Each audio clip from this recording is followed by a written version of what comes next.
Good morning, everyone. We're just going to give it a few minutes and give everyone a chance to get into the room and get comfortable.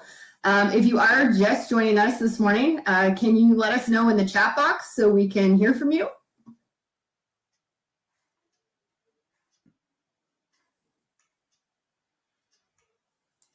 All right, everyone's starting to come in with their good mornings and hellos. Awesome. We'll just give it one more second, and as we're doing that, I'm going to talk a little bit about how we are going to structure this presentation this morning. You're actually going to have three of us co-facilitating, and we're going to be talking about everything from body composition to physical activity, and also the importance of setting realistic goals to help you kind of advance to where you need to be and the best steps to help you get there. This is part of a 6-part series done by the health promotion team at Borden, and I'll get into that in just a second. But yeah, so we're really excited to be here this morning and to share this information with you, and we hope that you enjoy it as well. So that said, I'm going to try to get over here and click through some slides.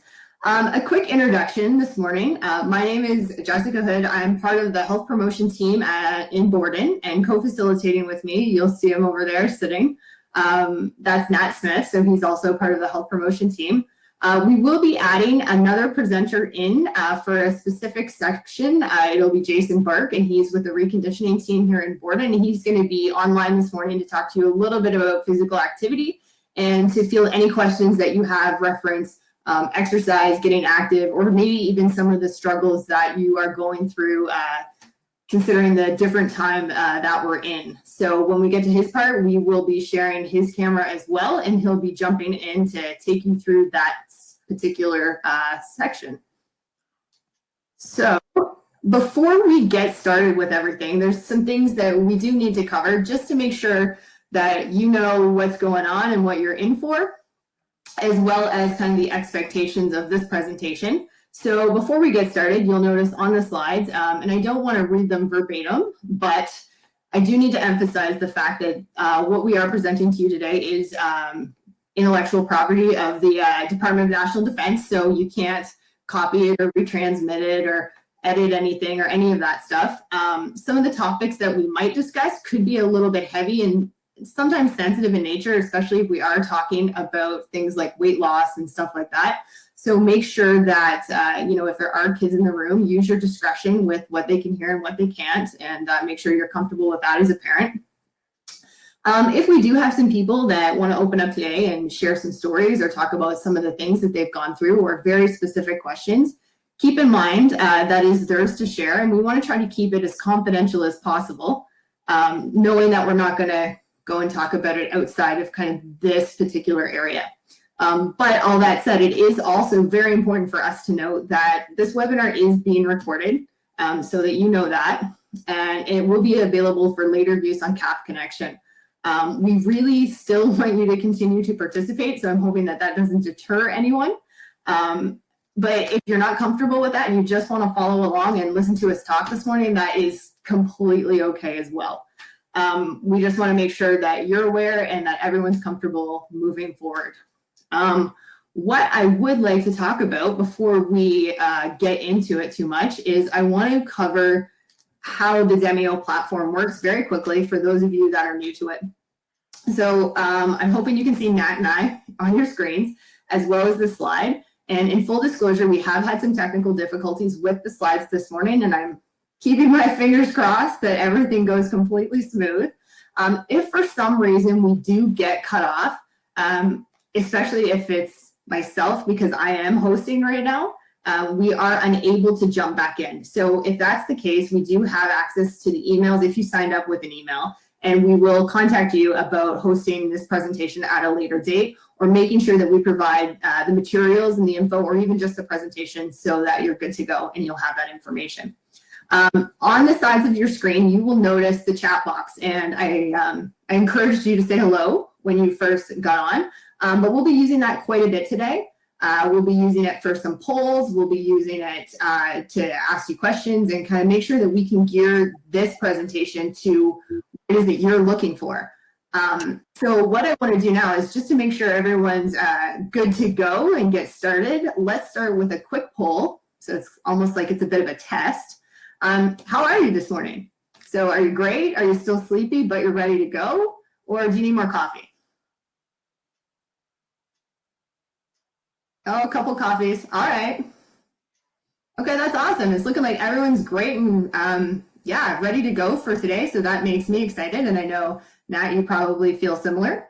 Yeah, so that said, what we're going to be covering today is we are going to be covering weight loss, a little bit on weight gain, and talking just about a general body composition measurement.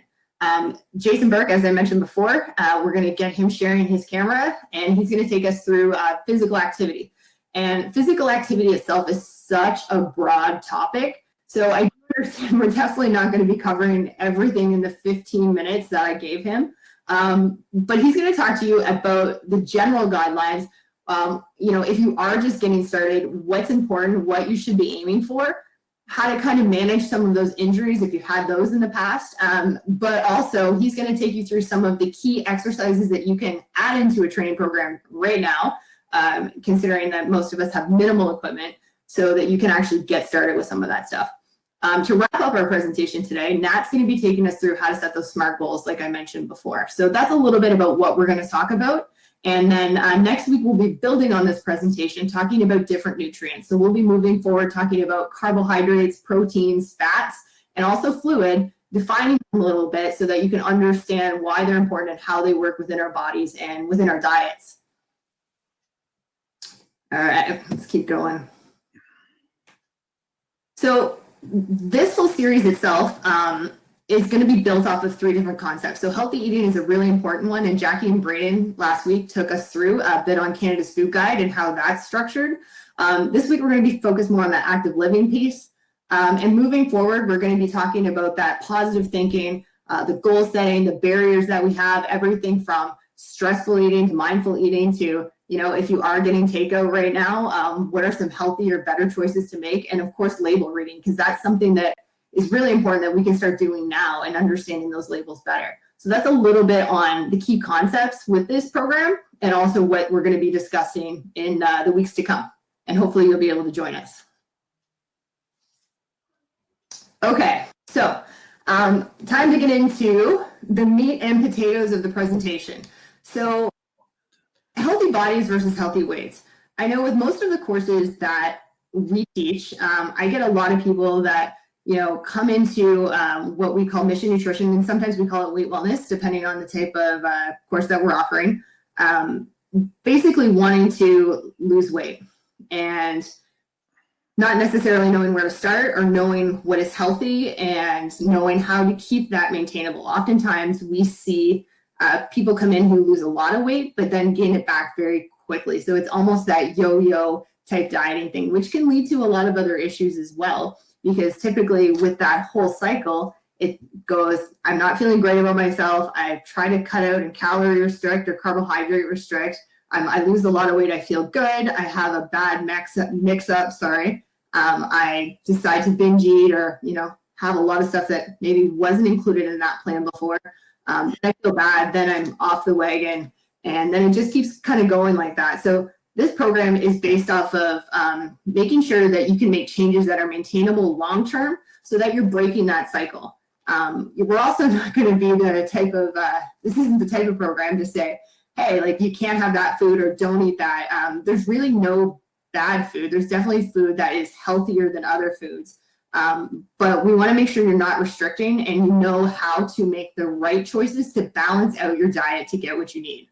So when it comes to healthy body and healthy weight, that's really our focus here. So we want to be able to kind of tell you how to measure that a little bit, which will help with goal setting in the end. So if you look at my slide, we have weight can be measured in a few different ways. Obviously, like kilograms, pounds, that's one way to take kind of that snapshot of your body composition. Your body mass index, which I do know is not everyone's favorite measurement, but in actuality for the general population is a fairly accurate measurement in terms of your risk of health issues or anything like that. When we talk about body composition and how to kind of measure that, There's always your body fat percentage as well. Like there's a whole slew of ways to kind of get that picture of what is that kind of healthy body. I think what's most important for us to remember is that with that comes the fact that everybody is different, and some people will carry weight differently, and unfortunately it does impact their health risks sometimes. So when we look at the differences, and you'll see on the slide, between apples and pears, okay, some of those apples might have a bit of more of a health risk increase, especially if their body mass index or their weight is a little bit too high. And I'll get into that in just a second. So when we talk about losing weight or even gaining weight, having a few different measurements is not really a bad idea. Being consistent with your measurements and figuring out kind of what is the best for you and keeping whoever's doing those measurements consistent is really, really important.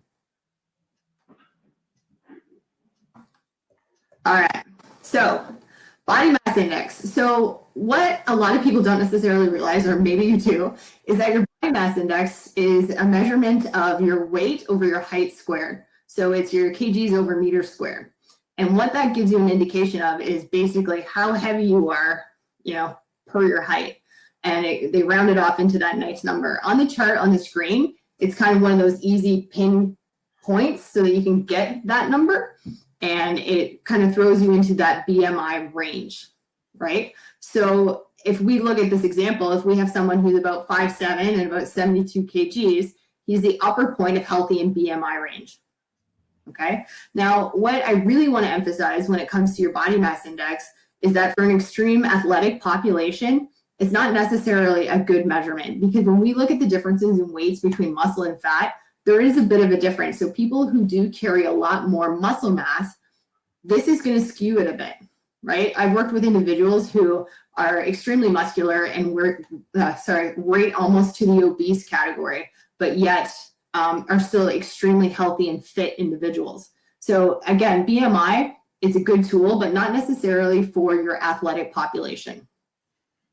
So when we continue with BMI and we kind of look at that BMI score sheet, we like to think of it not necessarily as underweight, perfect, obese, morbidly obese, but more so the increased health risks, because I think that's what's really important to emphasize. So, if you are between that, 20 to 25 range, you're in the lowest range for health issues, and it just kind of goes up from there. So the higher your BMI is, so really the higher your weight is to how tall you are, the more likely you are to have some of those increased health risk that comes along with those types of things. So oftentimes, and I mentioned it, if you are someone who is more athletic and you do carry more muscle mass, you could rate high on that BMI scale, which definitely wouldn't be accurate in terms of your risk for health issues. So one of the things that we like to use to kind of help with that measurement is your waist circumference. So when we look at what a healthy waist is, for men, we're looking at about 40 inches or less, women less than 35 inches. And I'll get into how to measure that in just a second. But why this is important is because if you are more of that apple shape and you do carry more weight around that midsection, it means that that extra weight is impacting a lot of your vital organs. So it can increase that health risk as well. So even if maybe you are tinier in other places but still carry that weight around that mid-range, okay, that is going to increase your risk for health issues. So that's really important to pay attention to. So let's get into a little bit on how to properly measure your waist, because this is one thing that I think people tend to mix up and sometimes mess up a little bit. A couple of things I really want to emphasize is you want to clear your stomach area of any clothing if you can. If you are getting measured by someone else and it is a little bit uncomfortable, make sure that you consistently get measured in the same piece of clothing if you so choose to keep your clothing on for that. You want to make sure you're standing with your feet shoulder width apart, okay? And finding the edge of the top of those hip bones.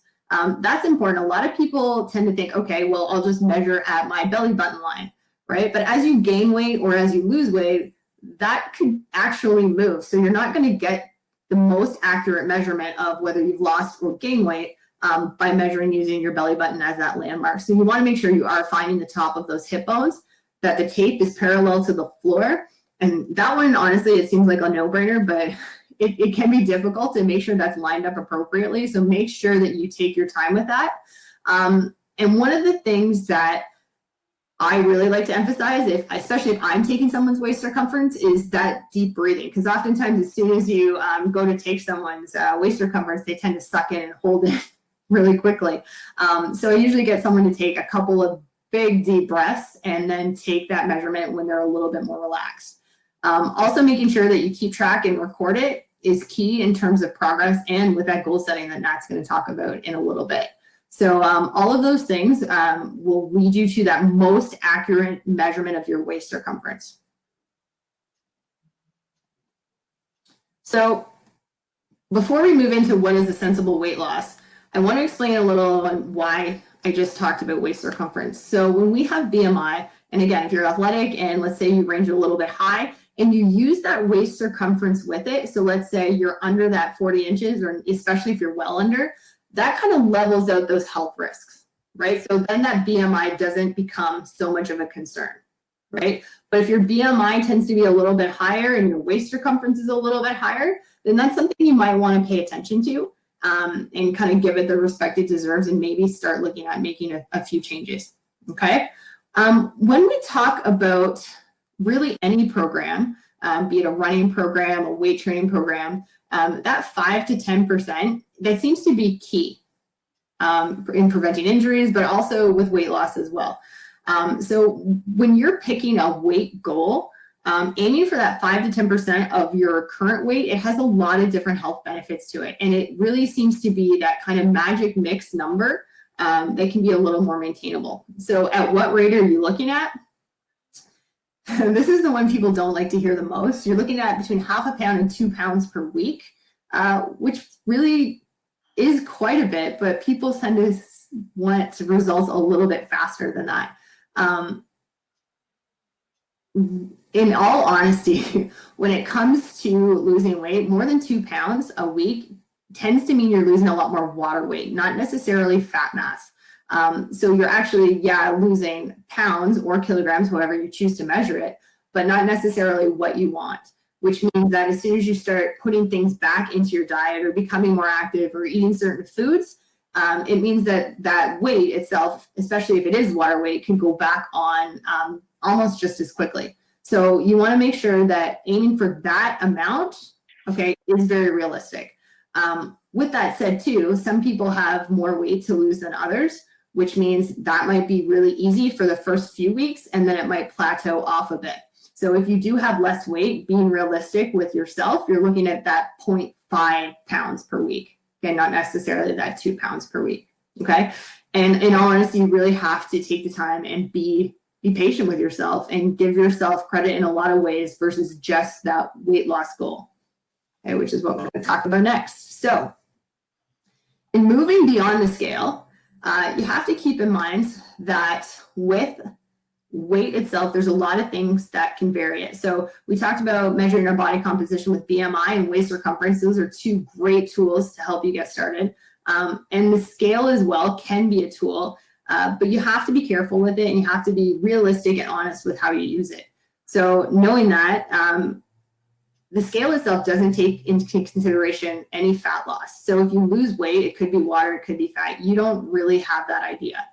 It doesn't give any indication of body composition, so your muscle to fat ratio or any of those things. It can definitely be discouraging for some people, especially if you're not consistent with the timing that you're weighing or you're weighing yourself too often. It's quite common that you could weigh 2 to 3 pounds more in the evening than you do in the morning. And for some people, that can be really tough to see that number. So knowing that tends to help a little bit. Also, depending on what you're eating, how active you are, what you're doing, what your body's going through at that particular time can affect how that scale responds to. So it really doesn't necessarily give you an accurate measurement of the work that you're doing. And it also doesn't reward any healthy habits achieved. With that said too, some weight loss goals can be really unattainable and unhealthy. So anything that promises more than that 2 pounds a week or that quick weight loss or those types of things, you really have to be careful with. And sometimes it might feel good to get on the scale and see those numbers go way down, but it's not necessarily the healthiest thing for us. Okay, and again, I'll emphasize that is what this program is focused on, is how to be healthy and maintain those good health habits so that you have that long-term maintainable goal achieved.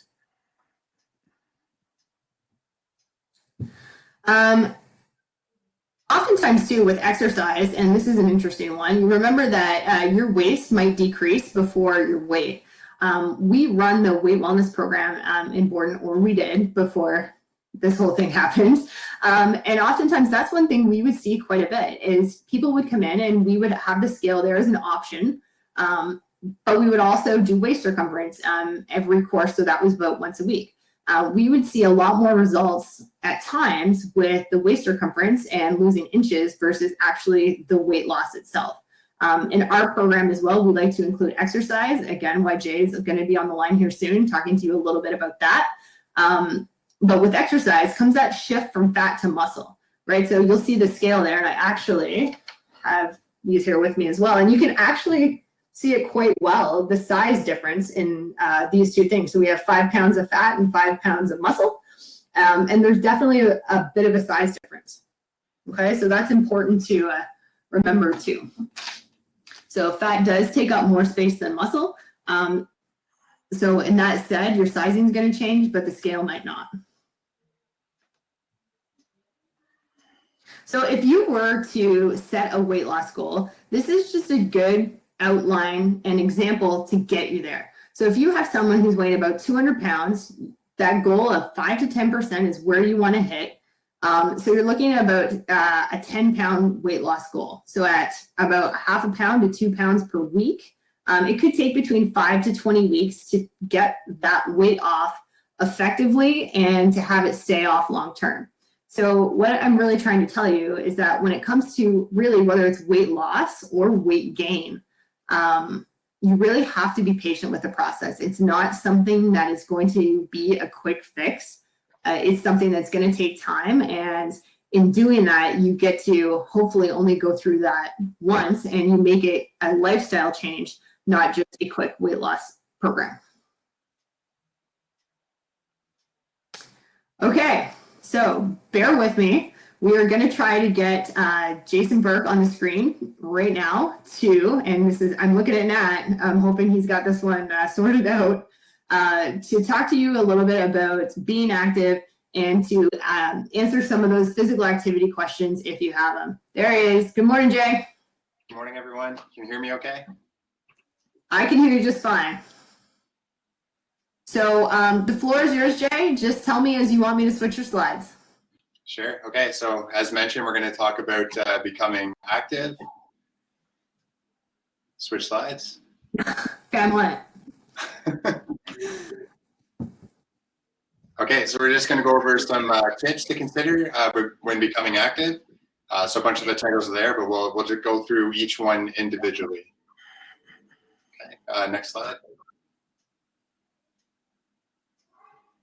Okay. So to stay motivated, the best way, any activity you can begin right away or doing an activity that you enjoy is the best way. And that's going to help help keep you motivated and limit any obstacles or anything like that to becoming active or to your physical activity. Okay, next.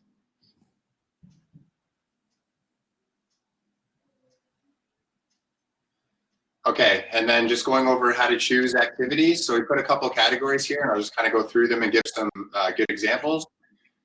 So again, choosing activities that you enjoy. So if you're looking at sports, maybe play your favorite sport or try a new sport that you're perhaps interested in. You can play a game of badminton in your backyard or any sport that you can do at home. Practice sports that you enjoy. I know we're starting to put out lots of videos with our PSP content on different drills and stuff that you can do at home. So maybe that'd be of interest to check out. Another easy one, just kick a soccer ball around with the family, maybe play keep up or just kick it around in the backyard. If you're looking at exercise, again, number one, you can follow any of the PSP online content classes and other stuff that we have. So we have tons that's uploaded. Try something new like yoga. And again, we have access to that stuff as well. Maybe at home you have an old exercise DVD, so that'd be a great one. You could just put something in that you used to use maybe perhaps years ago. And then the easiest one, just be active, right? Go out on your mountain bike, start walking or hiking, begin a running program, maybe learn to jump rope, something maybe you haven't done since you were a kid, right? Okay, next. Okay, and then I know we've talked a little bit about goal setting, and I know Nate's going to go over, or Nat's going to go over a bit more. But the idea of always starting low and building up. So the 10% rule, so don't increase too quickly. So 10% rule, essentially, you don't want to set a goal of anything more than 10%. So if you're lifting 100 pounds, each week you're not going to add more than about 5 to 10 pounds, right? So no more than 10%. Walking is an example of something you can begin anywhere at any time. So just begin with activities which are at a low to moderate intensity. And we will talk a little bit more about how to gauge the intensity level of the activity that you choose later on. And for goals, just make sure that you set attainable goals, right? So less than 10%, small and progressive goals that you can attain easily each week.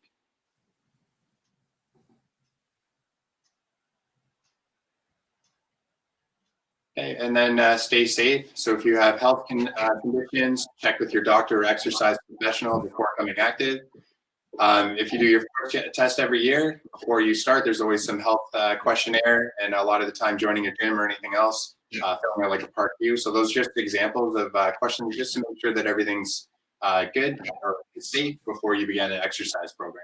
So no different, kind of keeping that idea for yourself as well to make sure everything's safe.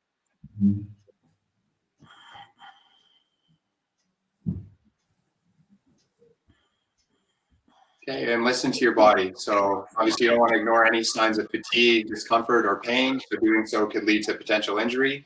Even for example, if you're walking, that feels okay, but then you want to start running and running doesn't feel quite right, maybe it's best to just stick to walking. So your body talks to you, so definitely listen to it for any signs that something doesn't feel right. There's always a difference between good pain and bad pain, right? If you do too much training and your muscles a little sore the next day, that's normal. But if your joints hurt or anything like that, again, that's something that you don't want to feel, right? So that's something you have to listen to or be concerned about. So Jay, just a quick question. So it's okay to feel tired, and it's okay to feel muscle fatigue, and it's okay to kind of push through that sometimes. But if it impacts joints, tendons, ligaments, any of that stuff, that's when you want to back off a little bit, right? Right. So I'm talking more about challenging yourself. So challenging yourself is okay, but if something like fatigue, like you're losing your technique, or you feel discomfort, so more like pain or something like that, or aching in your joint, that would be like a bad sign. But if fatigue, like you're just getting out of breath, or you're sweating a bit, like that's a normal feeling, that's okay. So again, you kind of monitor and make sure that you're not in the discomfort or pain area, right? So that's kind of what I was referring to. Awesome, thank you. You're welcome. Okay. And Canada Physical Activity Guidelines. We're going to quickly go over what those are, and then maybe we'll have a quick poll for everyone, okay? So to achieve health benefits, adult age 18 to 64 years, your goal is to accumulate at least 150 minutes of moderate to vigorous intensity of aerobic physical activity each week. In the minimum, in bouts of 10 minutes, right? So not just for a few minutes at a time, at least 10 minutes or more at a time. Okay, and it's also beneficial to add muscle and bone strengthening activities. We're going to talk about those a little bit more as well. And they should use most of your major muscle groups, and that's at least 2 days per week. And then towards the end, we'll talk a little bit more about this as well, but more physical activity is going to provide greater health benefits. And I know we kind of alluded to that a little earlier in the presentation. So based off kind of hearing that or seeing that, who is currently meeting the Canada Physical Activity Guidelines? I'll give everyone a second to answer that.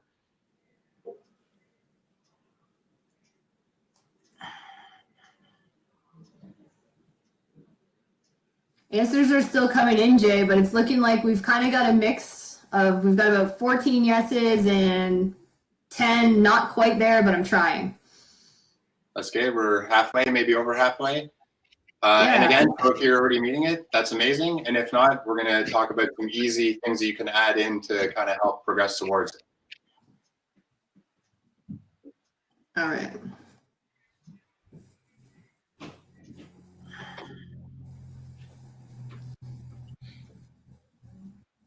Okay, so just going over the aerobic physical activity piece. So again, we already talked about the idea of accumulating at least 150 minutes per week, so it can be more. Easy way to start. Again, this is not too tough, just starting with long walks. And then again, talking about your goal setting and being progressive. So maybe you just start with 30 minutes for each walk, and you just try to do it 3 days a week. And then to progress your goals, like that 10% rule, so just like small increments. So maybe next, your idea is to slowly increase your frequency. So maybe 5 days a week, 7 days a week. Again, because you want to be active most days of the week, but it's at least 5 or more, but nothing saying you can't walk daily, that's fine as well. And then the next step might be to slowly increase your duration. So if you're doing your 30-minute walks and you're doing it often, maybe slowly add time, and your longer term goal might be to build up to 1 hour walks or more per session or per time that you go out. Jay, I'm going to throw you a little curveball here. Let's say I wanted to start incorporating maybe a little bit of running. I know I'm out in my neighborhood running quite a bit, and I've seen so many runners out there that are probably just getting started, and maybe there's people out there that don't know really where to start. So if I were to start doing this program, at what point would you say I could throw maybe some light jog intervals in there? As long as you warm up properly before you run, and at the beginning, again, if you're not just progressing slowly, if you haven't done any running, you might want to start really slow. So maybe if you're running for like a minute and then walking for 4, so it should be slow and progressive. It doesn't mean you have to run out and do 5K right away. It might just be small increments. So if you're doing your 30-minute walk at the beginning, and obviously if you're running one day, the next day you want to do low impact. So if you run one day, you could do like walking or low impact activities the following day. Within that 30 minutes, maybe you only run on and off, maybe like 3 to 5 times for about a minute. So run, walk, and keep going back and forth through those intervals, and slowly progress. Maybe your minute run goes up to a minute and a half, up to 2 minutes, and eventually you're building up towards that, like an endurance run. Okay, perfect. Thank you. You're welcome. Okay, and then just to choose the correct intensity level. So again, there's 3 different levels. You kind of gauge for yourself. It depends on your current activity level and how you feel. But anything vigorous, during vigorous exercise, adults tend to sweat and become out of breath. The intensity level may include activities such as like running, cross-country skiing, and it depends on, again, the pace you're running and things like that. So these are activities that you find challenging. If you're looking at moderate intensity, activities might cause you to sweat a little bit, so a little bit more than at rest. You're starting to sweat and breathing a little harder than you would have at rest as well. And some examples might be like a brisk, like purposeful walk, so walking as quick as you can, or a bike ride. You're challenging yourself a bit, so actually trying to keep the pace. So again, activities somewhere in the middle. And the light intensity would be activities that you can maintain for a long period of time. So if you're just doing something that's not too strenuous, like a light walk or a light bike ride, and just kind of taking your time, or that's something you can maintain for a long period of time. It won't be too intense. With choosing our type of intensity, is it also important that we structure it on different days? Like, can I do vigorous activity every day? If you're doing something super intense and very challenging, it takes a lot out of you. It's tough on your nervous system as well, which is, again, it's hard to gauge. So something like that, generally 1 or 2 times a week, no more than 3, and then you'd alternate it with some moderate intensity. Even on the last slide when we talked about high impact and low impact, so perhaps if Monday, Wednesday, Friday, you're doing some running or high impact type activity, which is more intense, maybe you're walking or something else could be done on the in-between days, like the Tuesday, Thursday, so you have some lower impact stuff as well, or some lower intensity exercise as well to help recover. So it's not intense every single day. You don't want to wear yourself down or tire yourself out. And that goes back to the earlier slide with the fatigue or getting discomfort from injuries that build up over time from always working too hard all the time. Awesome. Okay, thank you. You're welcome.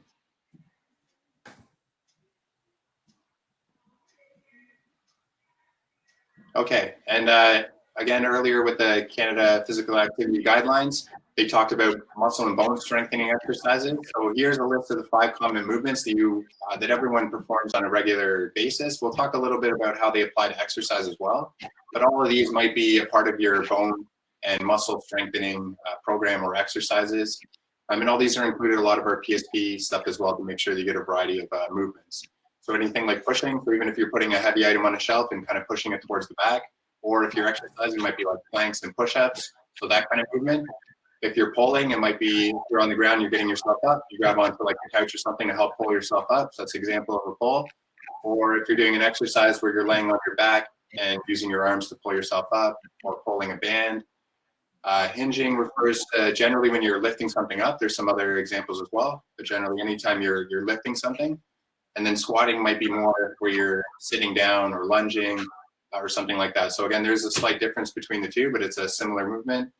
And locomotion, it could be anything where you're moving, right? So whether you're walking, running, crawling, swimming, it can be any type of movement, carrying stuff as well.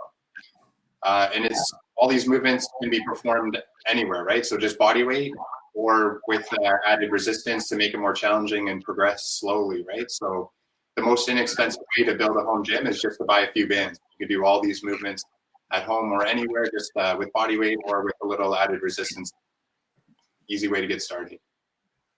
Jay, quick question for you. If, and this came through our chat line, if someone is doing yoga and it's more intense and they're sweating, would that be considered moderate activity? Again, it depends how your body's feeling. If you find it really intense or you're exhausted after, then maybe you want a lower intensity afterwards. And it depends on the style of yoga. Some of it's a little slower, some of it's a little faster. So if you're holding positions for a long time and you find it very challenging, you're sweating a lot, maybe the next day might be something lighter if it really taxes your nervous system. But it would definitely kind of check that box for meeting that moderate, like vigorous type activity for the physical activity guidelines. Definitely. If you're sweating and you're out of breath, then you're working hard. Awesome. Okay.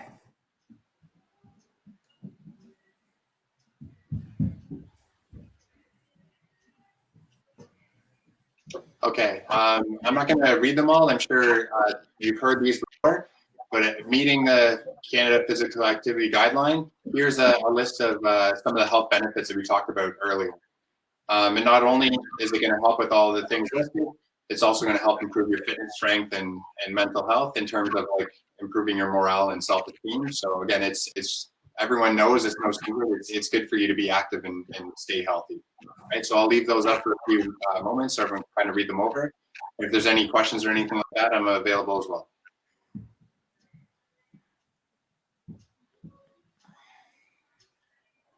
And if there's no questions, I believe it's going to Nat next. So.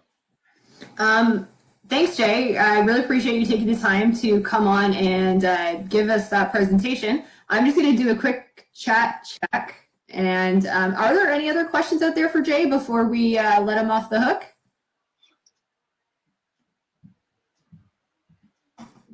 Nope. All right. Thanks for coming on, Jay. And we'll just hide your camera and we'll catch up with you soon, okay? Sure. Thanks so much, everyone. Pleasure talking with everyone. Have a great day. See ya. So we're just gonna, I guess Nat already did it. Jay's out of the picture and I'm gonna turn it over to Nat and he's gonna take us through setting goals and why they're important. All right, so good morning, everyone. So far, we've been kind of in and out around setting goals, talking about progression, talking about setting attainable weight loss and all kinds of different things like that. So we're not gonna focus on goal setting. And I find it very interesting talking about goal setting and action planning. And I use it quite a bit on most of the programs that I facilitate. And what I find with regards to goals is they're great. We all need them. We all set them. However, at times we set not the right goals. And we're going to focus on how to choose an appropriate goal for you. So hopefully everybody who's here has set a particular goal or two, and hopefully this will help you fine tune what you've already set up. So why are goals important? Again, it can help us get from A to B. It can help us give us kind of a sense of direction. It can also give us that motivation for accomplishing something. And when we finally get to that accomplishment and success, can help us with regards to building our confidence. So again, I always like to set that time aside for goal setting. So let's focus now on how to set appropriate goals and start looking at the SMART goals.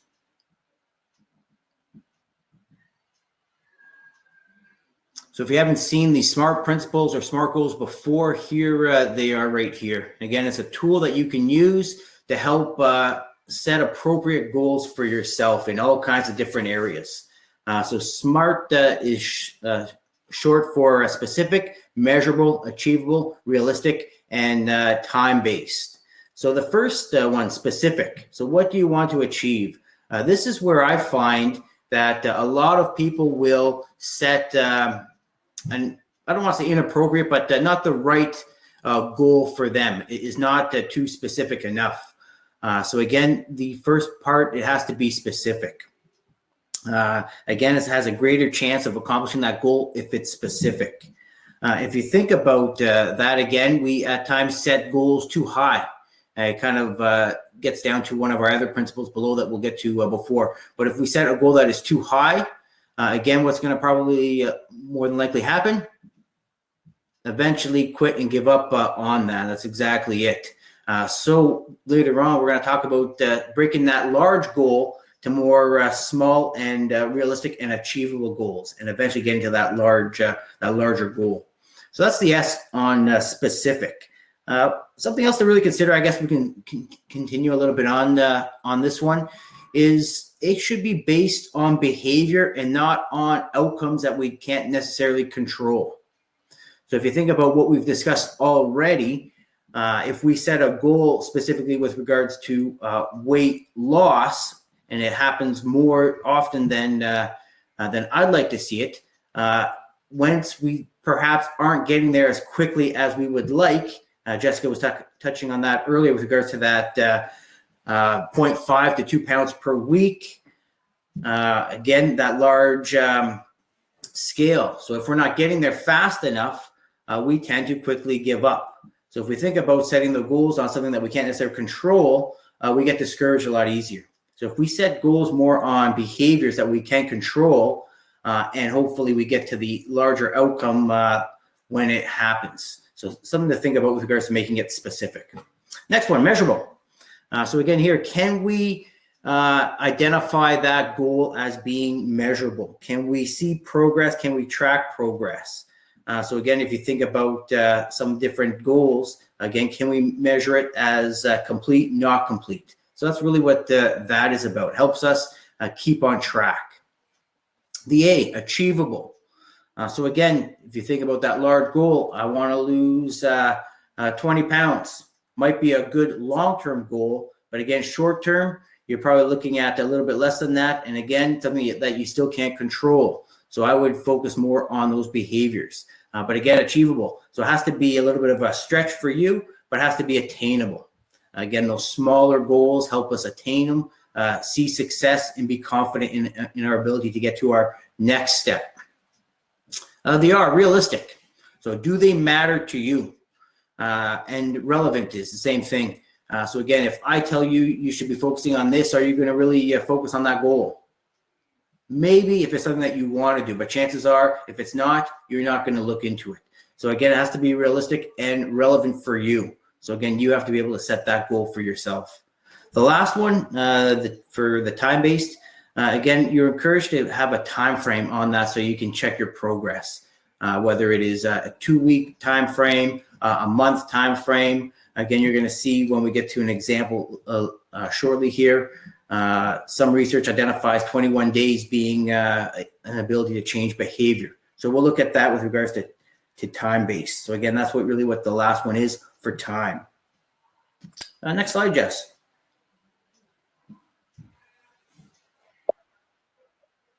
I really can't emphasize too how important this is.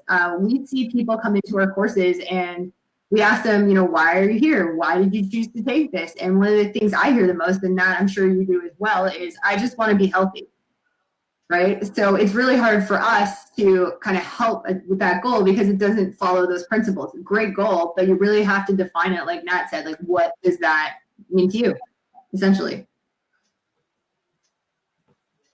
Yeah, absolutely. And we'll see that in our example. So again, with regards to making an action plan, again, you'll see some of the principles here. So set that SMART goal. We just discussed that. What's important is to be clear between shoulds and wants. If it's something that Should, chances are, if you're not interested in it, it's not going to happen. And that want, right? So again, if you want something to change, if you want to make set a goal in a certain area, chances are you're going to be more motivated on the things that you want to change versus the things that somebody believes that you should change. So again, it's got to come from you. Important to be able to identify obstacles.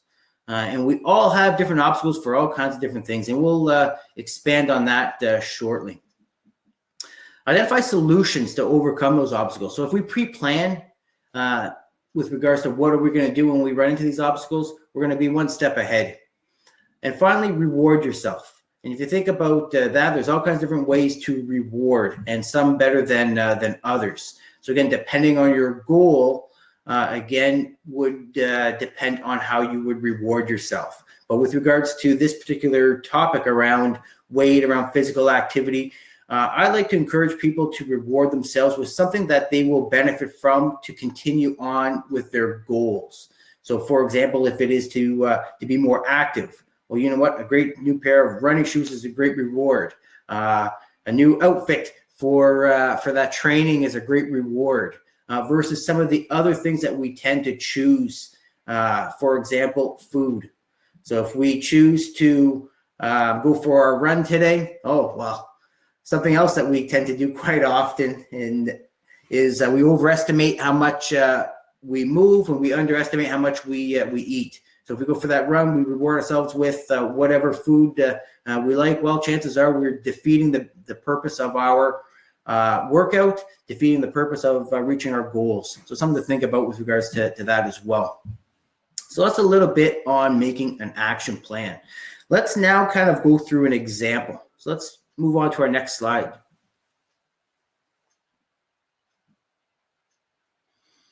So we're going to go through an example of an action plan. I will make an action planning worksheet available to you. Maybe we'll include it in next week's handouts. Again, it was one of the technical difficulties we were having earlier this morning. We'll either attach it there for next week, or we'll put it in the Facebook page. Is that right, Jess? The event? Facebook page. So you'd have to go to Health Promotion and Fitness Borden, and we do have an event site set up there, so you could get the handout there as well. All right, perfect. So yeah, one or two areas you'll be able to get that handout. So the first part here, again, we're going to kind of go over an example. But the first item is to identify something that you'd like to achieve, a goal. And again, on this particular course, we're looking at tends to be around nutrition or physical activity. Very similar to what Jessica identified earlier. Here you can see the example. I'd like to eat healthier. So Jess, what's the problem with this one? A lot of different things. That's exactly. Yeah. The goal is too broad, not specific enough. So the next step is to list some ideas on how to make that a little bit more specific for you. So at this point here, you're still kind of brainstorming different things that could work for you. So list as many ideas and actions to meet that goal. So for this example, this individual has identified that they want to aim and try to go for 3 meals a day, breakfast, lunch, and dinner. Perhaps they're not at that point yet. That's a potential goal or a realistic goal for them. Next point here that they've brainstormed, I want to eat more vegetables and fruits. So maybe this is an area, again, that they've identified that could be improved, and that's on the brainstorm list. Finally, the last one here, I will only allow myself to eat fast food 3 times a week. So perhaps they find themselves quite often eating fast food and not making the best choices. So perhaps that's another item that they can identify as a goal. Before we get to the next one, let's talk about obstacles. So in the chat box, write down an example of an obstacle that we can face with regards to achieving our goals. What are some different obstacles that we run into quite often when trying to come to our goals?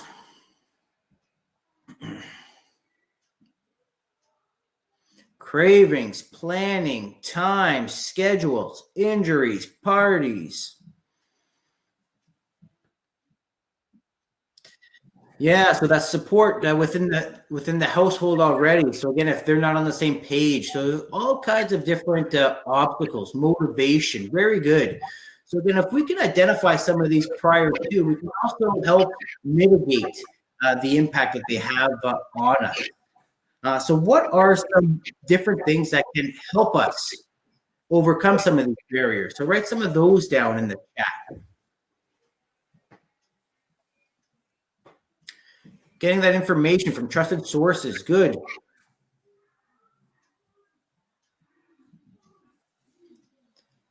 Meal prepping and planning. Yeah, so we'll be touching on that in, I believe, a few weeks on this particular course. Keeping a record, having a plan, support network, getting encouragement from others. Yeah, so absolutely surrounding ourselves with the people that are on the same page or will help us achieve our goals and not be barriers or obstacles to it. Very good. Next slide, Jessica.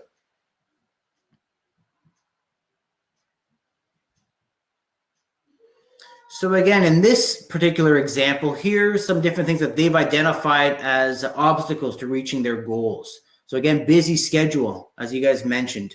No healthy choices in the house. So again, not planning and prepping well enough. And maybe McDonald's is just too good to give up. So exactly that, different things that this person has thought about with regards to being obstacles. Next point on there, as you guys have identified as well, are different things that can help overcome some of these obstacles. Planning meals and snacks ahead of time, having healthy foods available.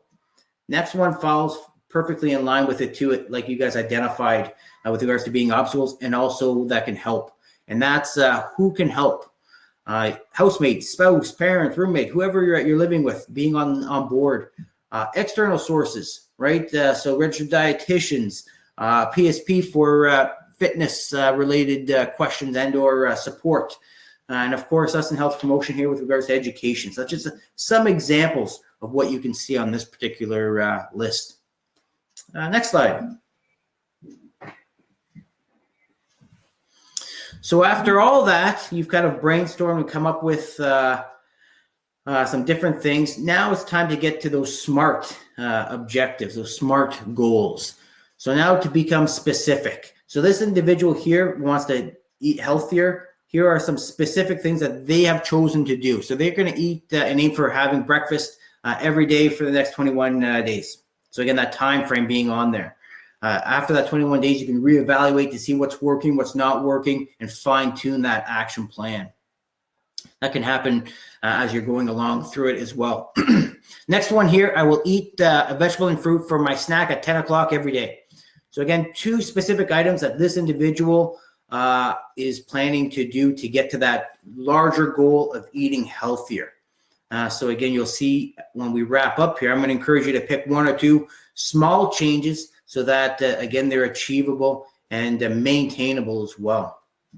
The M, measurable. So can you record the activity as completed? So again, here, this individual is going to create a log, a tracking record so that they can track and see their progress over that 21-day period. Did we have breakfast today? Check. Over the week, 6 out of 7 times. Okay, what happened the one day? And the same thing with a 10 o'clock vegetable and or fruit snack. So again, are my snacks being healthier choices? Yes or no? And I can check that over my my 21 days or my week, whatever you choose. Achievable, realistic. So again, is it too out there for you? So this is your chance to kind of fine tune that objective. And this individual here believes that with a bit of planning, that this can happen. So again, those two specific goals. Next slide. The last two, again, relevant or realistic. So if I told you that these were the two areas that you should focus on, again, it might not be relevant for you, but this person here wants this to happen. So again, these are two small steps that they've chosen and it's relevant and realistic for them that can happen. And finally, trackable and or time frame. Again, you'll see some SMART, some differences in the SMART objectives. 21 days, we're going to look at progress. Could be over that week. Could be over a month period, whatever you choose, as long as you're looking at that not necessarily too often, but not too far apart either. So that's a little bit on the SMART objectives. Next slide, Jess.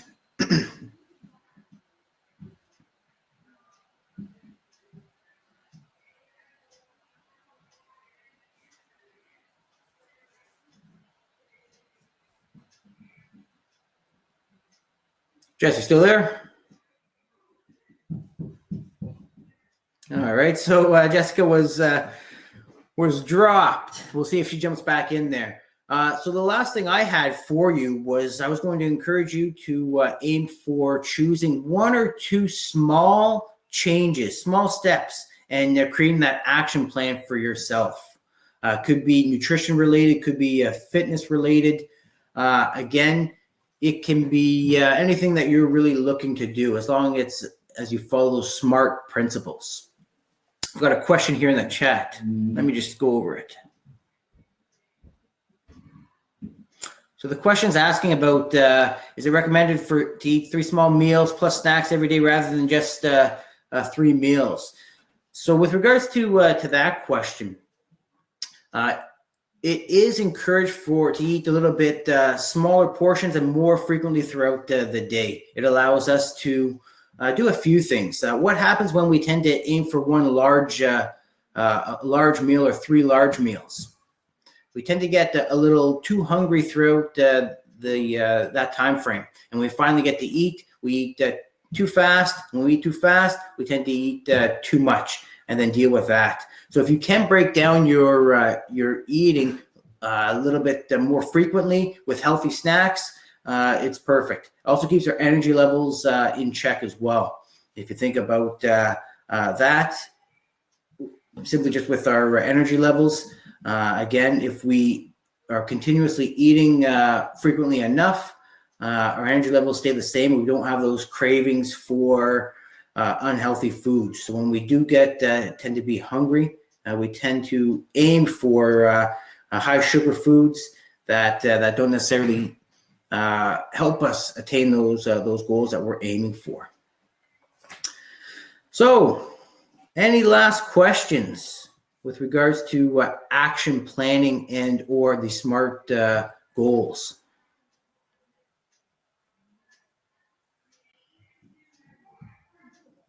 Perfect. Thank you, Jackie. So Jess won't be able to get back in, so I'll wrap up for the day, minus the PowerPoint here. One more question.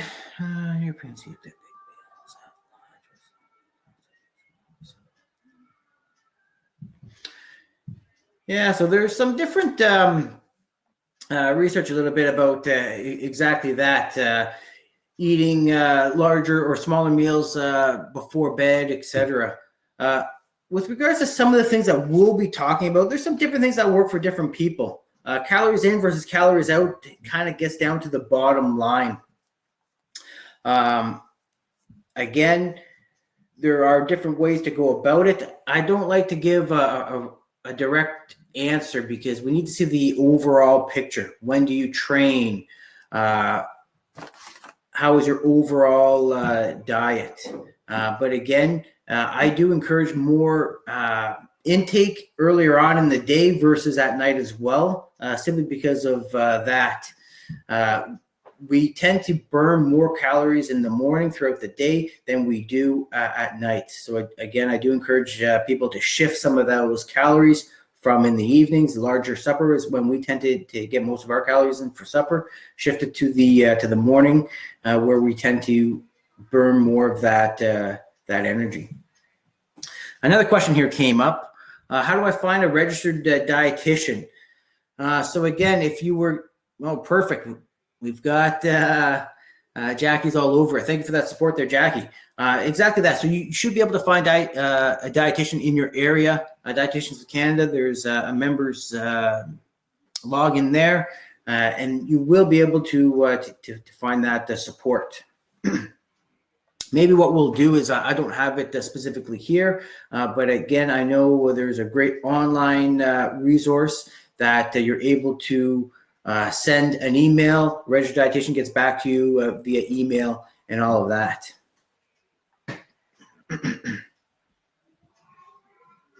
No, Jessica, you're back.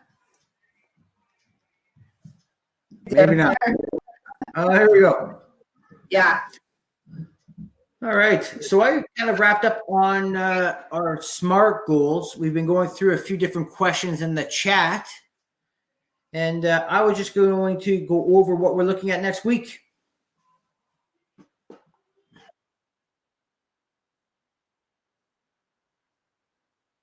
It's defined is the name of the presentation. So we're going to be going through exactly what carbohydrates, proteins, and fats are, how much calories they add in, when you should eat them, and what they do in your body so that you have a really good understanding of how to put that together.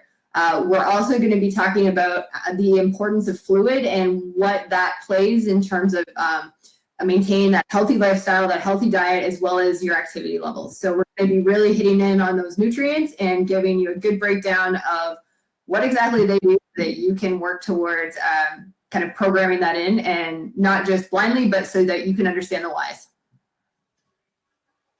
We've got one more question in the chat box there that I think we've got time to answer.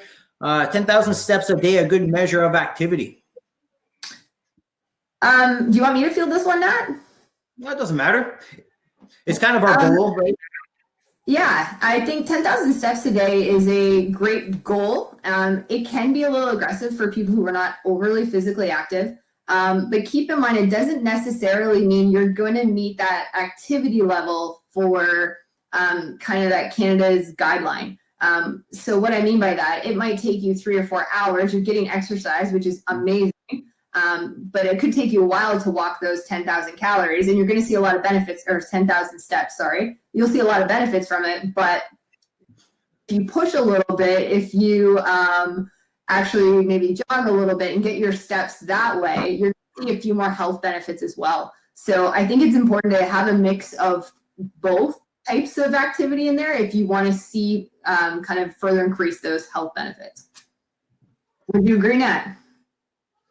Yeah, absolutely. Like you mentioned there, for some, if 10,000 steps, if we even get right back to those SMART principles, if 10,000 steps is too much of a stretch, what's going to happen?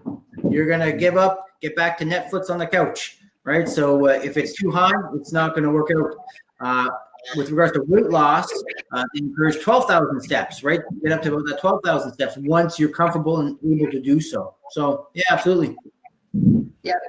And I think it's really important to mention too that when you start any type of program and you're starting to kind of go through those goals, typically our motivation tends to be a little bit higher. So really trying to find ways to keep that motivation high, whether it's an online workout group that you go to right now, whether it's a running program, or like Nat said, some of those rewards, it's important to really respect the fact that as you go on in any program, that motivation could potentially come down a bit. So making sure you're doing things to kind of protect that motivation so that you can keep going and keep achieving what you want is a really good thing to keep in mind.